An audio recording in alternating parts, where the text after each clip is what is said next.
$80,000 a year. That's more than most people on this planet will ever make.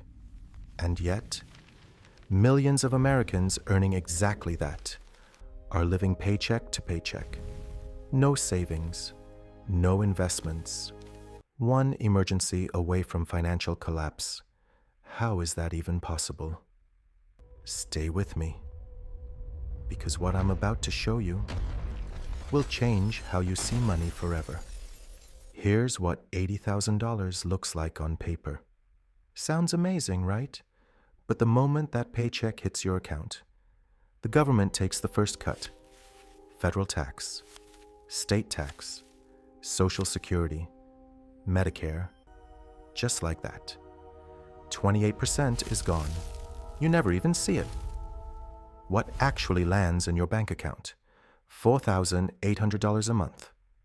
Now watch what happens next. Rent? $1,800. Gone. Car payment? $500. Gone. Car insurance? $150. Gone. Health insurance? $200. Gone. Groceries? $400. Gone. Utilities? $200. Gone. Phone bill? $80. Gone. Gas? $150. Gone. Netflix? Spotify? Subscriptions? $50. Gone. Total gone. $3,530. You're left with $1,270. But wait, we're not done yet. That $1,270 feels like breathing room, right? Wrong. Because now come the debts, and this is where most Americans silently drown. Student loan minimum payment? $400. Credit card minimum payment? $150. Now you have $720 left. $720 for an entire month for everything else. Emergencies, clothes, doctor visits, a birthday dinner, a car repair, anything unexpected. And here's the terrifying part. This is considered a good salary in America. Let me tell you about Sarah, 28 years old, registered nurse, $75,000 a year. On paper, she's doing everything right. But here's her reality. At 22, fresh out of college, Sarah had a dream and $41,000 in student loan debt. She didn't party it away. She didn't waste it. She borrowed it just to get the education society told her she needed. To get the job she has now, every single month, $450 leaves her account automatically, not building her future, paying for her past. Then came the car. Because in most American cities, there is no public transport. No car means no job. So Sarah took a 6-year loan, $480 a month. She did the math once on total interest paid and never did it again. Then came the credit card, just $3,200 balance. Doesn't sound bad, right? But at 24% interest, $65 every month just vanishes. And her balance barely moves. Sarah isn't irresponsible.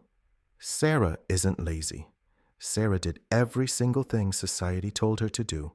Study hard, get a degree, get a good job, work hard. And at 28, working full-time as a nurse, saving lives every single day.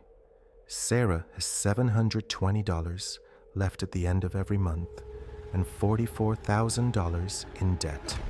She's not an exception. She is America. And here's what nobody tells you. Sarah's minimum payments? They're designed to keep her paying forever. At minimum payments only. That $3,200 credit card debt will take 11 years to pay off, and she'll pay back nearly double in interest. The system isn't broken. For the banks, it's working perfectly. Now here's where psychology destroys people who actually try to get ahead. Let's say Sarah gets a raise. $85,000 now, extra $400 a month. What does she do? Upgrades her apartment, just a little. Nicer neighborhood, only $200 more a month. New car lease. She deserves it. Just $150 more. Eating out a little more. She works hard. Just $100 more. That extra $400? Gone. Silently, comfortably, happily. Morgan Housel wrote in, The Psychology of Money. Wealth is what you don't see. It's the car not bought, the upgrade not taken, the raise invested instead of spent.